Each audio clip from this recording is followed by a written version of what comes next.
Hello, John. Hello, Oliver. Today we're going to talk about the resignation or the sacking of Dr. Martin Feeley. He was fairly high up in the HSE. We're also going to talk about the close down of the country and the effect it's had. What you can see all over Dublin and all over Ireland is skips outside businesses. These are businesses that were going for 5, 10, 20 years, and now it's the end basically because of the coronavirus. So it's time the government opened up the country and copped onto themselves. So what do you have to say about Dr. Martin Feeley's sacking? Well, the first thing I'll say about Dr. Martin Feeley is he's a very experienced man at the coalface. He was in charge of hospitals throughout the Dublin area and perhaps maybe other areas. So he's at the coalface. Now, he expressed an opinion that this COVID lockdown is not as necessary as what is being portrayed by the spokespeople for HSE and the government. And because they don't condone another opinion, that's speaking from experience, Dr. Feeley probably has more experience than any of these ones that's talking about this virus as being as strong as ever, when common sense dictates and knowledge, experience, and one's knowledge and experience of life indicates that it should be on the way out, and is more than likely in the way out. Because he wasn't singing from the same hymn sheet as his superiors in that HSE organisation, he was either given a choice to resign or be sacked. Personally, I would have stuck to my guns if I was Dr. Feeley, because it highlights the sort of mind control that's in existence at the present time. Okay. So what do you think of them? Dublin is now in lockdown. Is that necessary, do you think? Of course it's not necessary. It is a step too far. I don't know how the people in Dublin are reacting to it, but I would expect people to be objecting to such an imposition for no valid reason that I can conclude. How do we know about spikes or whatever it is that they're talking about? If they're examining people are probably immune at this stage from this virus. Well, there's actually now hold on. Yeah, the same as the business of the flu. People get flu. I get an injection, generally speaking, around this time or in October, to sort of make me not allergic to flu. When you're in your senior citizen, when you're over 60, or even if you have other health issues before that, it's always advisable to have an injection to prevent whatever strain of flu might be about. And so this is something that I avail of. And sometimes you get symptoms initially as if you have a cold, but then it disappears, and so you have a chance of not catching the flu, which can be deadly. So the point is, I want to make this point very clear. The HSE is under the control of the Department of Health. That's number one. That's a government department. So it's quite obvious that the Department of Health is under the control of the government and the minister in that particular department. So they can dictate to HSE what they should do about any item concerning health that they deem to be necessary. Now, why was the HSE, how did it come into existence? Have you any idea? I have no idea. I'm sure you're going to tell me. No, well, I am going to tell you. It was started by the leader of Fianna Fáil, Mr. Micheál Martin, in the Fianna Fáil government when he was Minister for Health. Prior to that, there was the Southern Health Board, the Eastern Health Board, the Western Health Board, and the North East Health Board. There was health boards. So they couldn't be controlled the way the HSE can be controlled by the Department of Health. They were normally led by individuals doctors, I think, in most cases, but also, I think, lay people that had an independent opinion about things. You couldn't control them so easily. So it's a strange thing that this man, Micheál Martin, Minister for Health, saw fit to do this, and the reason that he explained, or that he said at the time, which to me is not valid, that it was a cost-saving measure. It turns out now that I think the HSE is full of managerial and administrative staff rather than nurses and doctors, which is more important than anything. So that's number one. Also then, when the same Micheál Martin was Minister for Industry and Commerce, he decided to, without consultation and under the objections of the relevant grocery trade organisations, to do away with what they call the below-cost grocery order. Now, this is important to sort of see what this man has done. So that made the business of below-cost selling okay for these monopolies that's in the country. So it affected the independent grocery trade, hence an awful lot of independent grocery stores closed down. So he had that effect. And the next thing that he did was during the referendums, when a small group in the Fianna Fáil party, when he was the leader of that party, voted by a very thin majority, a small group, without anybody knowing nothing about them, decided to vote for a change in the marriage laws for same-sex marriage, and that became Fianna Fáil policy against the wishes of the majority of the party. They knew nothing about it. So that was another item that he did against the wishes of the majority. And then the next thing that he did, that Mr. Micheál Martin, was when the Ardèche, with 4,000 people, 90% supported pro-life issues, he didn't support that. He supported the ending of life, killing of innocent life by abortion. So that's an example of not listening to the people's views and opinions. So if you can ride roughshod over your own members of your own party, what's the chances of adopting a democratic approach to this COVID item? I think you see where I'm coming from. I do, yeah. I think when people look back at 2020, they won't be talking about the coronavirus destroying the economy for years to come. They'll be talking about the HSE destroying the economy, because the HSE is broken, and the reason we can't open up the economy is because the HSE couldn't cope, they say, with the amount of patients they'd have in the ICUs and etc. And Minister McDowell came out in the Dáil, he was giving out about that as well. So it's the HSE that's breaking the economy, it's not the coronavirus. Well, you see, this is where the waters get muddy. You can take it that it must be a policy of this government to operate on fear, to instill fear into the company about this virus, as if everybody is at risk of getting it and perhaps not surviving. Now, that's a very dangerous business to sort of inflict on the general population in this country. Fear, because it's a form of persecution, isn't it, of the majority? Because here we have people, from the time that they announced this virus has been so fatal, that everybody had to wear masks, and businesses were closed down, and still a lot of businesses are closed down. So it doesn't seem to make sense that in any democratic society where freedom is what we're supposed to enjoy. How can you enjoy freedom if you're isolated and expected not to sort of mix with anybody except you're a couple of yards from them and all this type of stuff? That seems to me to be brainwash and mind control. These are very dangerous items for any government to embark on.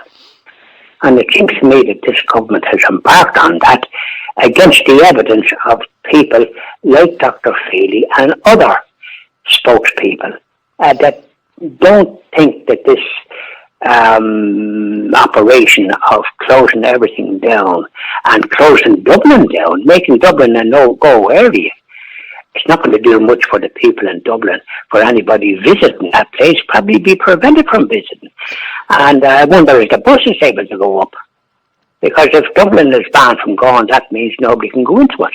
Yeah, it seems really over the top to close down the entire Well, city. it's so over the top that it's absolutely disgraceful. And John Malone and the Christian and Jobs Action Party objects to such a draconian measure for any area in the country. And to be doing it when the number of deaths is pretty small by comparison with deaths from other areas in life. Cancer, for example, and they don't hear much about that, or they dealing with that severe problem that a lot of people suffer from, and various other health issues. What about all the poor people that we know in the past has committed suicide because they're not able to cope with the demands of modern life, and perhaps have no spiritual foundation in their poor lives? We pray for those, and so what about all these poor people that are now afraid to go out of their houses? They have created, how long will it take them to get over this experience that they've had to endure for the past 6 months? I mean, how long does anything last to that extent? Doesn't common sense tell you that it should be over by now? There is, look, there's stories coming from reputable medical journals around Europe and around the world that the viral load is actually not what it was 6 months ago, that it's not as dangerous. And this is what's coming into the media, and that's what Dr. Martin Feeley was saying. Well, you see, I'm sure there's plenty like Dr. Feeley, but because of this business of the lack of freedom to express your reasonable held opinion. And Dr. Feeley, by any standard, should be listened to because he was in control of hospitals and with many years of very valid experience in the control of diseases and all this type of stuff. So the like of him and people of his caliber should be listened to, not the doomsayers that are trying to instill fear into people about a virus. And as we go about, we see people up and down the streets and towns and this wearing masks, and I don't think it's doing them any good, because how can you breathe if you're wearing a mask? John, they're talking about a vaccine. Will John Malone take a vaccine in 2 years' time when it takes generally 7 to 20 years for a vaccine to be developed? Well, you see, there you are, and putting hope in this vaccine. We know that vaccines can cause problems to people. In other areas, we've heard vaccines affecting young people that they took that was recommended. So we have to be very careful of that. There's no cure-all for the flu. People with all the talk about what they can do, they haven't exactly produced cures for cancer or any of these things, and the idea that a vaccine will suddenly have you immune to this particular COVID, perhaps in another year or so they'll have another sort of a virus pervading the atmosphere and be at the same nonsense. So I think we have to call this into question, and we have to look at the people that have that are orchestrating this, which is the Department of Health under the control of this government. This is the government that's introduced referendums and fooled the people with what views that they expressed by way of marriage equality, which was same-sex marriage, and then health to business or saving lives, and it turned out to be abortion killing lives. They've killed babies that should be born and entitled to be born. Have 6,666 of them have been killed by abortion in 2019, the number of the beast. So this is the crowd now that's suddenly concerned about health. They weren't concerned about the health of these incidents that have been bought it. So I don't take any lessons from a government of that caliber, quite frankly. The same as I wouldn't take any lessons from the communists in China or the Nazis in Germany. I'm sure I would have been executed if I was over there, because I wouldn't support the evil that was obvious early on. Nobody could object to them, otherwise you'd be shot. So we have to be pretty careful with this type of mind control and fear, and people wearing masks all the time. So if you look at it objectively, you have to question it if you have any common sense, or either that or you just believe anything. So if the government was to ask you, John Malone, what should we do? What's the solution? Follow the example of Sweden, for goodness sake. They didn't have any of this nonsense that we have here, even though it's a very secular country. But it's the one country that stands out as being a great example of the lack of need to be doing what they did here. So follow Sweden. Follow Sweden, exactly. And they didn't have any of this lockdown. They took some precautions, apparently, in case that this virus was as lethal as what they were making out. But I had my grave doubts, because I think I referred very early on in this thing that I thought it was overdone at the time, and that it was what it turns out to be. And I think I didn't have too many supporters of my view at the time. And I followed my own advice and not been going around wearing masks, because I think that they can be counterproductive and interfere with your breathing. Anyways, I don't like anything to do it like that, because it does interfere with the breathing. I like to breathe fresh air. Okay. Without any mask. I was online earlier on, and I seen an article there from a UCD academic. She's 29 years old, and she was talking about Dr. Martin Feeley. And so what she said, I'll read it out to you now. She says, Good. The sacking of Dr. Martin Feeley is not a democratic approach. The doctor can't speak out. He's been silenced. What is the point in having a job being employed if you're not entitled to your evidence-based views after years and years of experience? You might as well be a cog in the wheel of a factory. What's worrying is the generation after mine. Now remember, this girl is 29. She says, what's worrying is the generation after mine will accept everything. They won't question a thing. Employers and tech companies believe they are rolling in clover.